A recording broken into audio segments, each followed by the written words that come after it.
Ay. Oh my God, you're lalaki here. naman ang peg mo. You're here, Dad. Hello po. Siya dati yung ano ni Chris. Nireveal. Video editor, right? Left. Junior producer. Ang head ng marketing ng Star Cinema. So on behalf of our family sa Star Cinema and sa pamilya ng Idea First, we would like to thank everyone for coming in dito sa aming secret screening.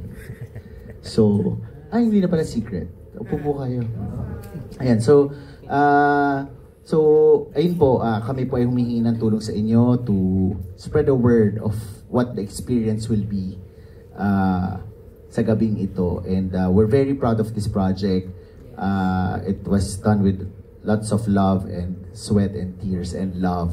So, nagpo-full circle lang siya sa love. So, yun lang po, papakilala ko po sa inyo to say a few words. Our director, we're very blessed that he took on the project, Direk Chunlana, and my good friend, and my best actor, Vice Ganda. I love you, Vice. Direk, first. Oh, na-invite ako, Vice. Thank you very much. Thank you din. Direk. I love you. I love you. Baka po pagkatapos din ng Best actor daw. Yes. Mga talaga. Ayan ngayon yung sinasabi mo ng best actor. Best actor. Magbigay ng inyong mga... Gandang umaga na po at maraming salamat po sa pagdalo sa ating midnight screening.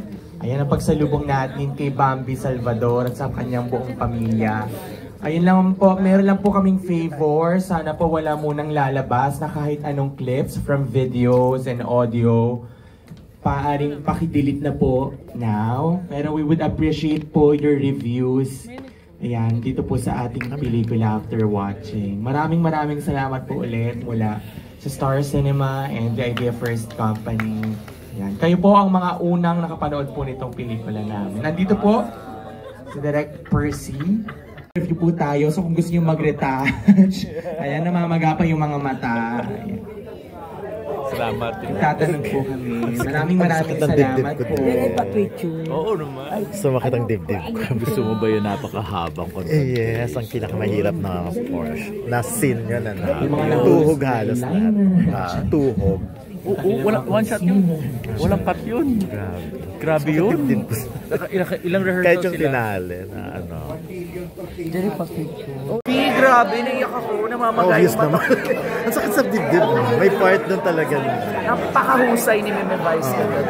It's my first time to see Meme in this kind of, you know, intense, heavy drama.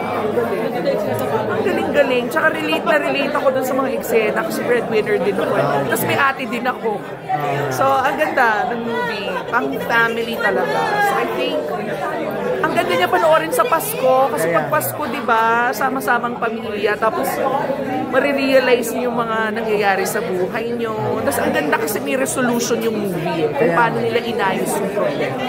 Saan ka dun parang mas tinamaan ang gusto? Kasi ako yung monologue, yung pagkakabahabang yung ang galing ng monologue ni Vice. Talaga, ang galing ni Meme doon talaga, wow! One take siguro to. Ang galing niya doon. Tuhog daw yun, sabi ni Direk. Tuhog, halata naman sa shots. Ang galing niya doon. Super. So deserve niyang maging best actor. Deserve niya. Thank you.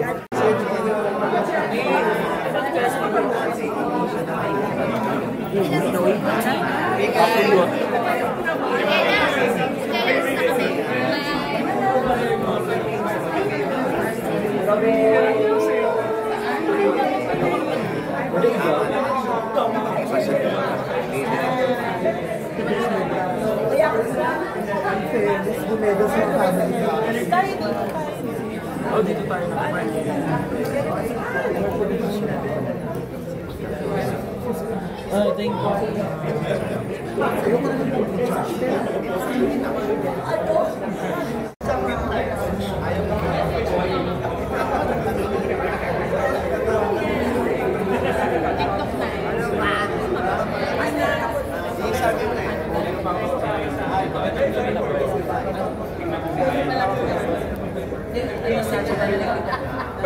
It's 2 a.m. time, nandito pa rin ako sa Gateway. And of course, medyo malabo na yung camera kasi nga, medyo nakakaiyak yung pelikula ni Vice Ganda and The Breadwinner Is. May mga moment doon talaga na talagang dire-diretso ang pag-iyak mo. Diyos ko, actually, medyo sekreto itong screening na to, no? As invited dito, lahat yung mga ibang influencer, i-invite nila. But this time, so nakasama nga ako, no, na manood ng movie via sa invitation ni Miko. At yun na nga, Diyos ko, dahil sa simula talaga, patatawanin ka ng patatawanin. Nandun pa rin yung talagang mga scene na kung saan nakilala si Vice Ganda. But eventually talaga, nakakaloka.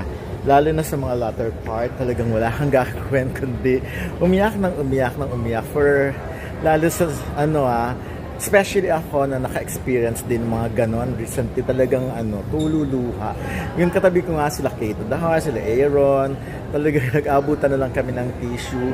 So sa mga manonood nitong And The Breadwinner Is, sigurado yun lang na magdala kayo ng maraming tissue or pwedeng towel kasi talagang iiyak at iiyak talaga kayo. Yun lang, mix yung klase ng movie, tawa ka ng tatawa, pero iiyak ka ng iiyak at talagang susundutin masyado yung kung ano yung sugat na meron ka na, medyo lagi pang masusundot yun. So yun na muna. At hanggang ngayon talaga, dinaramdam ko pa rin, medyo masakit pa rin sa dibdib ang mga yan. At yun na nga, 2:00 na, nandito pa rin ako sa Gateway.